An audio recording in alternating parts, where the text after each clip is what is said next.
Yeah, hang on. Let me start my recording real quick. All right, yeah, Austin. So far this season, 4-0 with a ranked win, but now with Northern Colorado, it's another big bout for you. I think he's ranked 15th. What do you see in Northern Colorado's Dalton Robertson? He's a tough guy, long, lanky, kind of just how I'm built. He's good at riding legs, so just gonna focus on what I need to focus on. Come in with a good game plan, and I'm excited. I'm ready to wrestle. Awesome, thanks. Hey Austin, how you doing today? I'm good. How are you? I'm doing good. So again, Adam kind of brought it up, but you got that 4-0 start to the season.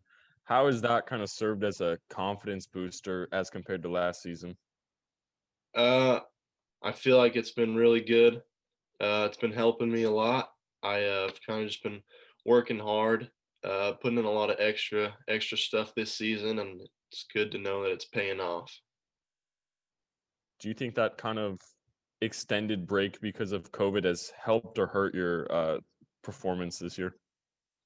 Uh, I don't think it really either or. I think just my mindset this year and the coaches have helped me a lot. So maybe it helped a little bit having some more one-on-one time and being able to focus on what I need to focus on. But I think it did some good. Thank you, Austin. Yeah, Austin, what did your offseason kind of look like? Because you came in as a guy who was supposed to be a 97er, and obviously getting up to heavyweight was, kind of a process for you. What did your offseason look like? I've been trying to get in the weight room as much as I can, just on a lot of diet, but just trying to eat as much as I can. A lot of good stuff, just trying to get bigger. Yeah, coming in as a 97, I never really thought I'd be going up to heavyweight, but when this happened last year, I kind of just started going for it and getting a little bit bigger this year as opposed to last year. So it's been good.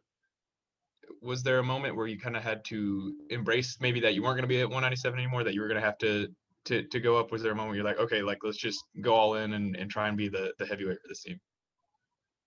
Yeah, last season, coach sat me down after one of the practices and asked me if I would go heavyweight. So we kind of just decided right then and there to start hitting the weight room hard and just seeing how big I can get. Appreciate it, Austin. Hey, Austin, I'm wondering about the whole travel schedule and how long your Sundays are because I know last Sunday was a really long day, and I'm wondering if that takes a toll, just even for a day or something like that. Uh, I don't think it's not too bad. We wrestled the two duels and then drove right back, and then we got here midnight and went right to bed. I don't think it really hurt anyone too bad. We got a full night's sleep that night and had practice the next day. But yeah, I don't think it really did too much for us. I think everyone was feeling good. All right, thanks. Is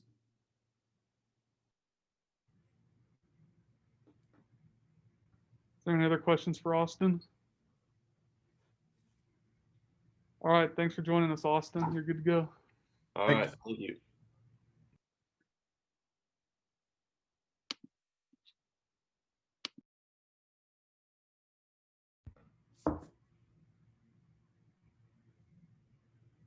All right, Coach Smith is here. Y'all can start asking questions.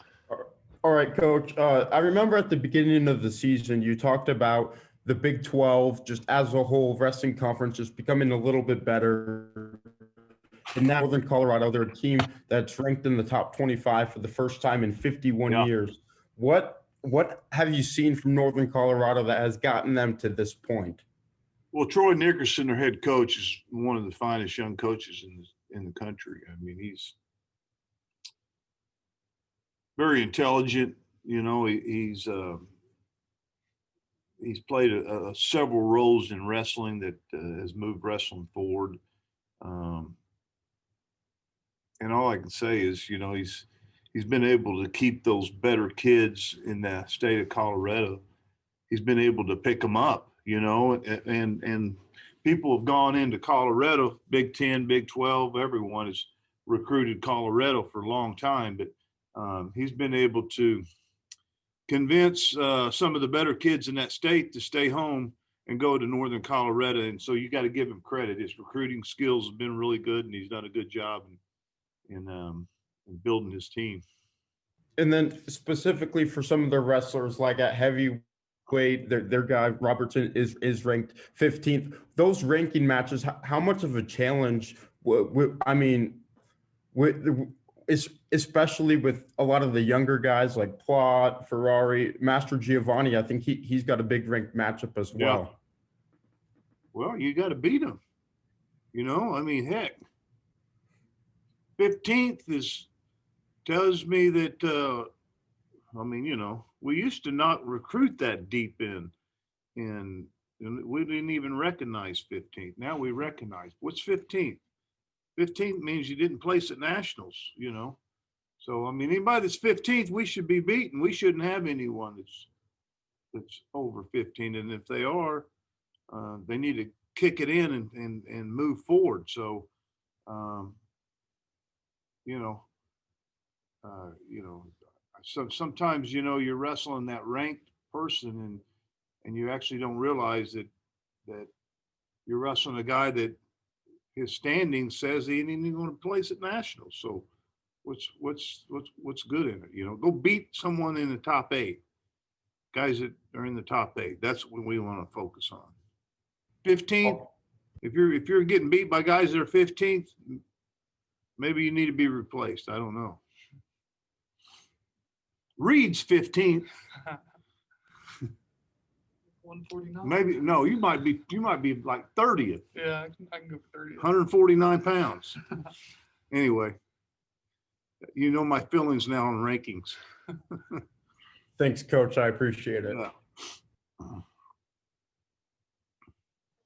Yeah, John, we talk about Northern Colorado obviously returning to the top 25. How much do you think joining the Big 12 has helped that program?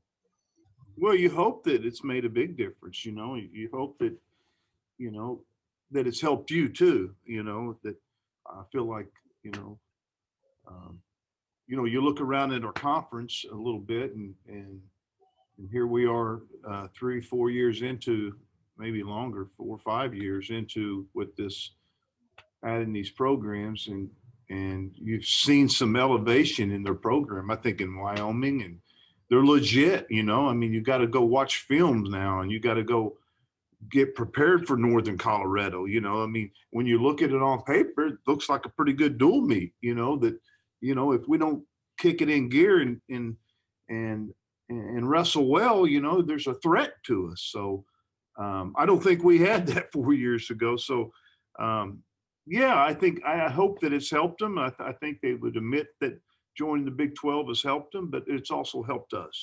You know, it's given us some quality dual meets. People have elevated their programs up, and the Big 12 has helped us all create that scenario. In an interview, I think it was yesterday, Boo kind of hinted at the fact that he wasn't going to return for a 7th year, which is a lot of years, respectively.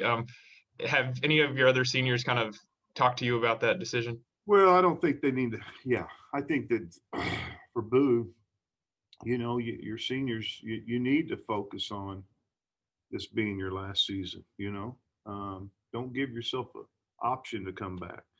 You know, I can tell you this. I'll be fighting for him to come back. You know,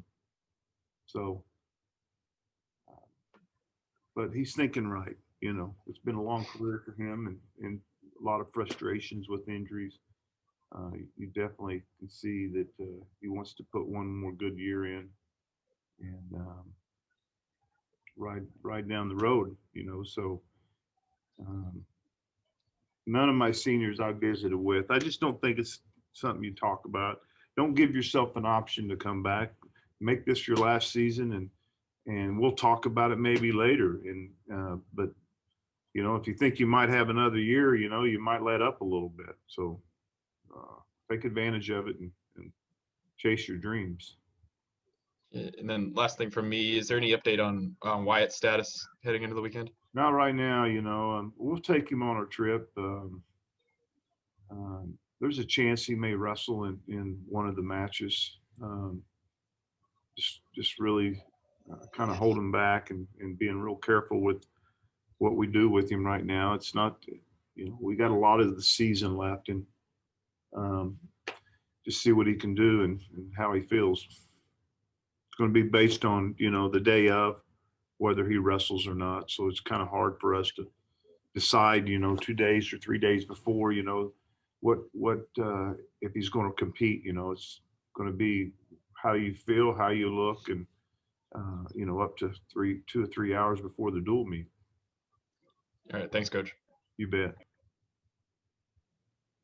Hey, Coach. So Austin just said that the travel schedule doesn't really affect him personally or the other wrestlers. But I'm wondering if those long days, your day probably starts several hours before the duels and ends several hours later. And he said you drive back that night and practice the next day. I'm wondering if attrition is affecting you personally in any way, just because it's so different of a season. You mean travel? Yeah. Yeah, I mean, heck, I'd like for these boys to experience what I did when I was in college. These guys are in a nice bus, quality bus, got beds in them. These guys got it made easy. So travel is awesome. It's so much better to be able to travel by bus. These big buses are like, they're incredible. I mean, I would rather, we could fly anywhere we wanted, but it's so much easier to bus. It's so much easier to get home faster. We're going to wrestle at which way in 4 and then first, 5 and 7 and wrestle extra matches and at 10 o'clock at night, we're going to get on the bus and climb into a bed literally and drive back, and we're going to be home at 8 in the morning. Whereas if we had to fly, we would stay the night, So travel's easy. Anybody that complains about it, I'm going to put them in a car and drive them up there. Was Austin complaining about it? No. Oh, okay. I'm just saying, it's like we're so fortunate. I mean, there's nothing tough about traveling now. I mean, you got these big old buses that if you choose to take buses, which we choose to take buses because it's just, we get home quicker. We get there better. It's not, try traveling with 30 people and going through an airport, so we have, we always get there a little bit early on our travel. And of course, when we're done wrestling, we just jump on the bus and get back, no matter what time it is. But these guys got it made, man, compared to what I had. We were all stuffing in 15 passenger vans, 20 of us. There was no rules to how many could get in it. Anyway, don't let them complain to you. Yeah, thank you. You might start feeling sorry for them. You're welcome. Do you have any fun travel stories from your days at OSU? Oh my gosh. I mean, you can't imagine, that